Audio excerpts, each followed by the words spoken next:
Assalamualaikum warahmatullahi wabarakatuh. Halo anak-anak hebat, apa kabar kalian? Semoga selalu sehat ya. Nah, pada hari ini siapa yang tidak hadir? Hadir semua. Wah, pinter.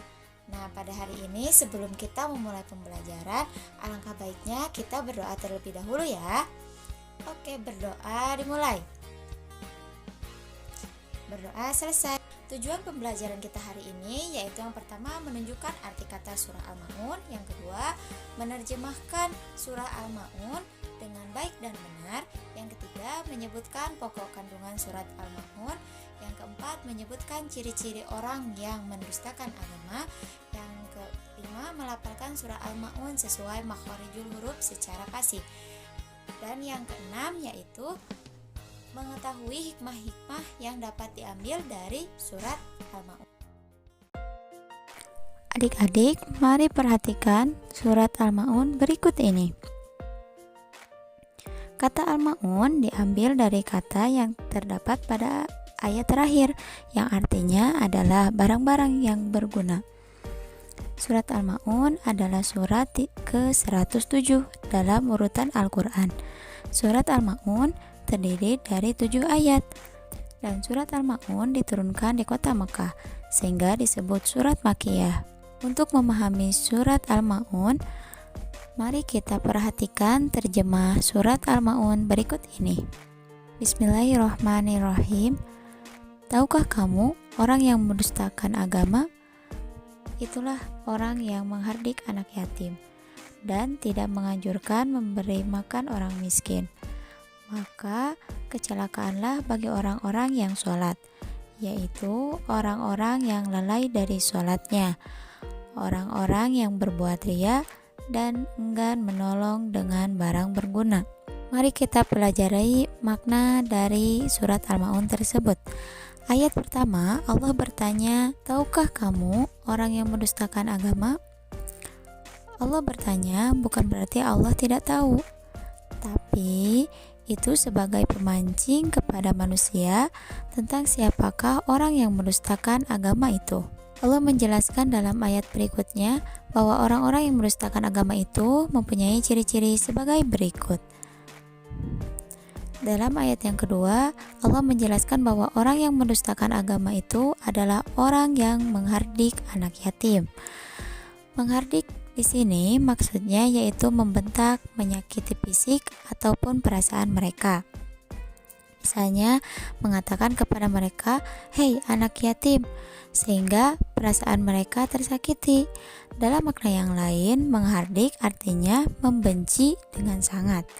Kemudian di ayat ketiga, Allah menjelaskan bahwa ciri orang yang mendustakan agama itu adalah orang yang tidak menganjurkan memberi makan orang miskin. Artinya, makanannya dilahap sendiri saja, tidak memikirkan orang miskin yang tidak memiliki harta. Nah, ayat-ayat ini menjelaskan bahwa meskipun kita sudah melaksanakan sholat dan mengaku beriman kepada Allah, tapi jika kita masih melakukan hal-hal tersebut, maka kita telah berdusta dan berbohong kepada agama. Lalu di ayat keempat, Allah berfirman, maka celakalah bagi orang-orang yang sholat. Ini bermakna orang-orang yang sholat tidak semua akan masuk surga di akhirat kelak. Orang yang sholat akan celaka jika melakukan hal berikut. Di ayat kelima, Allah berfirman bahwa orang yang celaka itu adalah orang yang lalai dalam sholatnya. Lalai di sini maknanya luas. Misalnya dalam segi waktu, ya artinya menunda-nunda waktu sholat.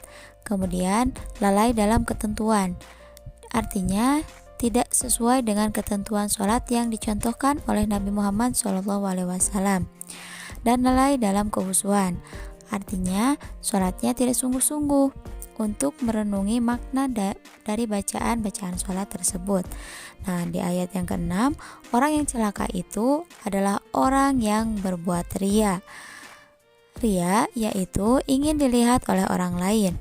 Riya mempertontonkan amal perbuatan baiknya tapi dengan maksud ingin dipuji oleh orang lain. Tentu saja ini akan celaka karena dia beramal tetapi tidak mendapat pahalanya. Kemudian di ayat yang terakhir yaitu orang yang enggan menolong dengan barang berguna. Artinya dia tidak mau menolong orang lain, bahkan menghalang-halangi orang lain untuk memberikan pertolongan. Inilah ciri-ciri orang yang mendustakan agama, seperti yang disampaikan di awal surat. Lalu, apa saja hikmah yang dapat diambil dari surat Al-Ma'un itu? Nah, hikmah yang dapat kita ambil dari surat Al-Ma'un itu adalah yang pertama, mencintai dan menyayangi anak yatim. Misalnya, kita memberikan santunan, berteman dengan baik, bertutur kata dengan baik, dan apabila kita juga anak yatim, maka kita harus berbuat santun terhadap sesama saudara yatim. Nah, kemudian yang kedua, menyayangi dan memberi makan orang-orang miskin. Sudah menjadi kewajiban orang yang kaya membantu orang miskin. Kemudian yang ketiga, menunaikan sholat tepat waktu sesuai ketentuan dan berusaha khusyuk. Apabila tiba waktu sholat, bersegeralah melaksanakannya. Pelajarilah ketentuan sholat agar dapat mencontoh sholat Rasulullah SAW. Dan jangan main-main dalam sholat ya, tapi harus serius dan bersungguh-sungguh.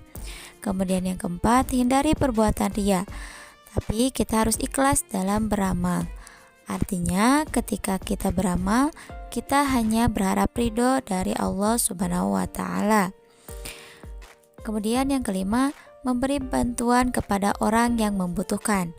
Mengapa? Karena manusia itu adalah makhluk sosial. Satu dengan yang lainnya saling membutuhkan. Inilah beberapa sikap yang harus kita amalkan merujuk pada surat Al-Ma'un.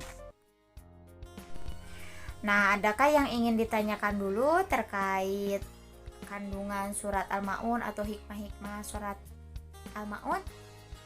Jika tidak, kita simpulkan kegiatan pada hari ini ya.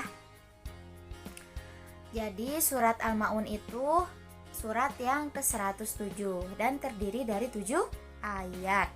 Nah, dan surat Al-Ma'un ini diturunkan di kota Mekah, jadi dia disebut surat Makkiyah. Hikmah-hikmah yang dapat kita ambil dari surat Al-Ma'un yaitu yang pertama, menyayangi anak yatim, yang kedua, harus memberi makan orang miskin, yang ketiga, jangan melalaikan sholat. Jika telah tiba waktu sholat, maka segeralah melaksanakan sholat. Kemudian yang keempat, kita harus saling tolong menolong. Mengapa? Karena kita adalah makhluk sosial yang saling membutuhkan satu sama lain. Nah, itu dia pembelajaran kita hari ini. Mungkin dicukupkan sekian. Nah, kita tutup pembelajaran ini dengan bacaan hamdalah bersama-sama ya. Alhamdulillahirabbil alamin. Terima kasih atas perhatiannya. Mohon maaf bila ibu banyak kesalahan. Wabillahi taufiq wal hidayah. Wassalamualaikum warahmatullahi wabarakatuh.